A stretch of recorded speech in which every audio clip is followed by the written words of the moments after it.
Erik, you're fired. The sensations in my body are overwhelming. Yet, I'm so disassociated that I can hardly discern whether what I'm feeling is grief or relief.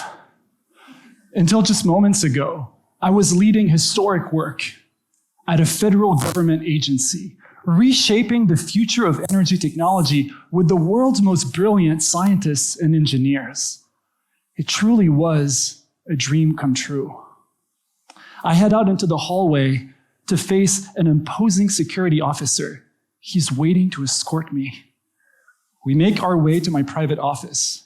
As we arrive, I see my name on the door, and suddenly it hits me. Working here is an enormous privilege, and I blew it. The officer stares at me intensely as I gather my belongings. I bid farewell to the piles of confidential documents that contain fascinating details about the technologies that I've been bringing to market. I was breaking silos to enable unprecedented collaboration.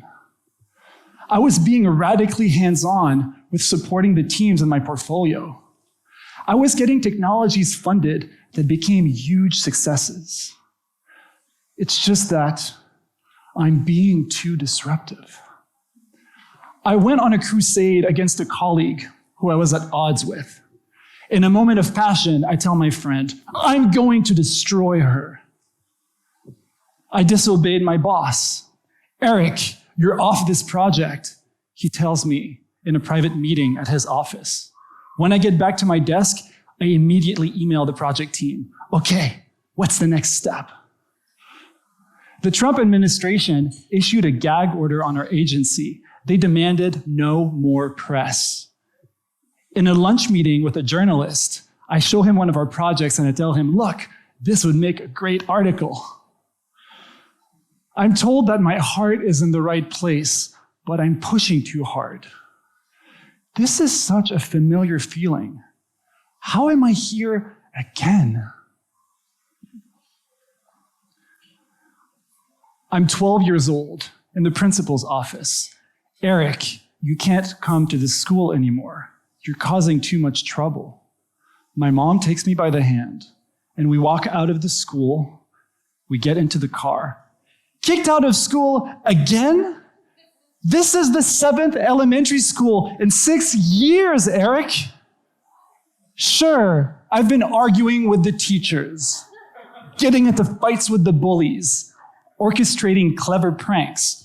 But who cares? I'm the top student in every class. Can't they see that I'm not like the other kids? This environment makes me feel so bored. I want to break free. I'm going to show everyone that I'm the best and that I don't need anyone.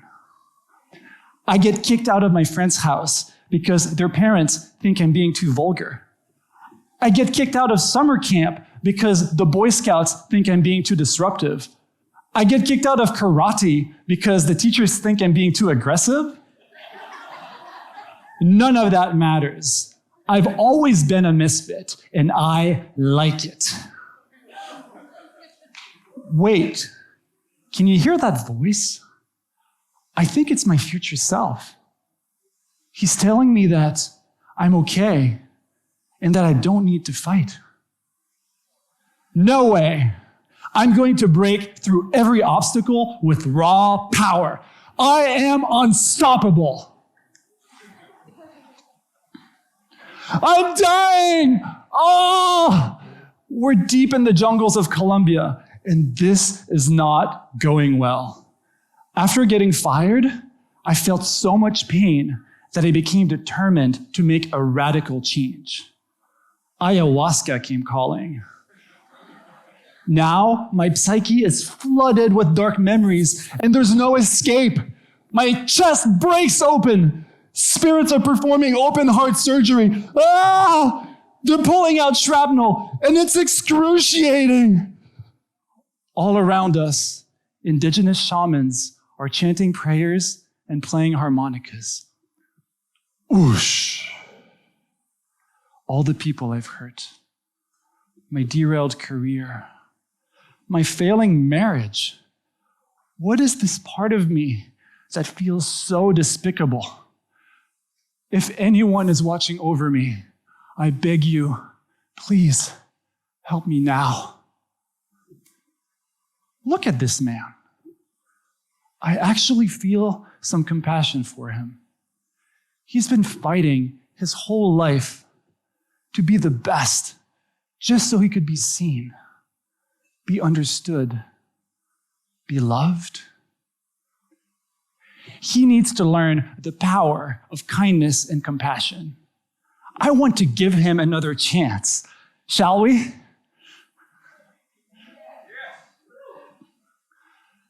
As the pieces of metal are being extracted from my heart, I can see clearly that I've been in fight mode my whole life. I've been behaving like Rambo, bulldozing my way through every challenge without regard for anyone else. But here's the thing. Rambo doesn't go to war just to be violent. He takes a stand for justice, truth, and freedom. And so do I. It's just that this Rambo way of being leaves too many dead bodies in its wake. It's time for me to put down my machine gun and walk the path of a peaceful warrior. I'm ready to transform from Rambo mode to Jedi mode. Yeah.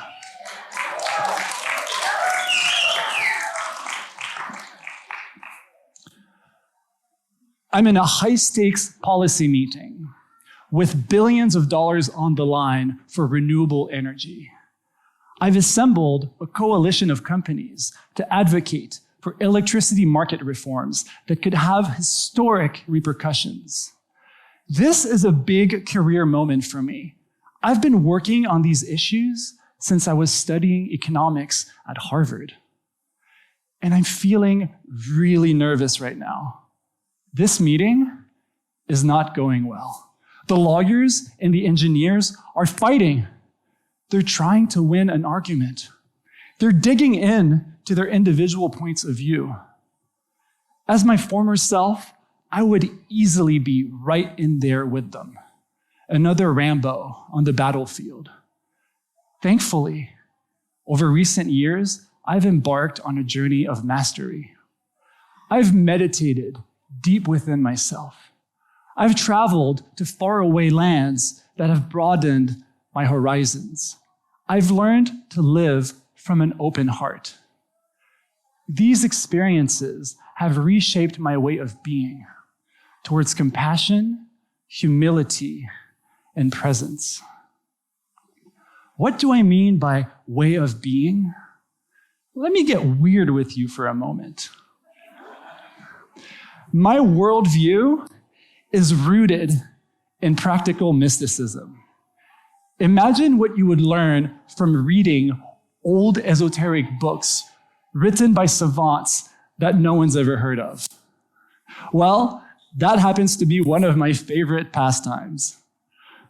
Now get this. I learned that everything I experience through my senses and through my thoughts is an echo of an ultimate reality that is forever beyond my reach.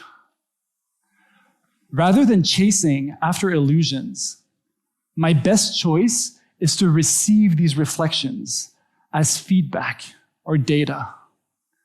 And here's the secret. The source of this feedback, this ultimate reality, unfolds through my existence from the way that I'm being. What fundamental qualities am I embodying right now? It's my turn to speak in the meeting.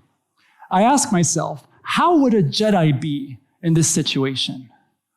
Calm, direct, compassionate. From here, I take action. I honor the policymakers by reiterating their point of view clearly and objectively. I reframe the discussion according to our shared values and assumptions. I moved the meeting forward by humbly requesting feedback on the coalition's proposal. The mood shifts towards curiosity, possibility, and a spirit of collaboration. It's as though I'm Obi-Wan Kenobi saying, "These aren't the droids you're looking for." No fighting required, just presence, attention, and caring. I can hardly believe how far I've come since that day I got fired. After over a decade of fighting to win, I've discovered that my zone of genius is being of support for others so that they can win. This shift is everything. I'm creating radical results for myself, the teams I work with, and my coaching clients. Together, we're changing the world. This is what I wanted as that young boy who was rebelling against the system, the one who felt that he didn't belong, the one who wanted love so badly. I often visit that young boy and I tell him, "You're okay. You don't need to fight." He mostly doesn't listen. Yet, when I view that child through my mind's eye, I see a Jedi in training. I celebrate his struggle, and I thank him. I also remind him of his timeless potential, that the justice, truth, and freedom that he so yearns for are always right here as a way of being.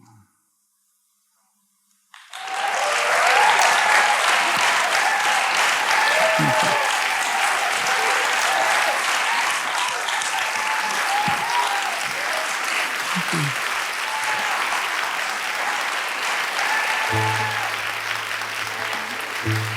Thank you.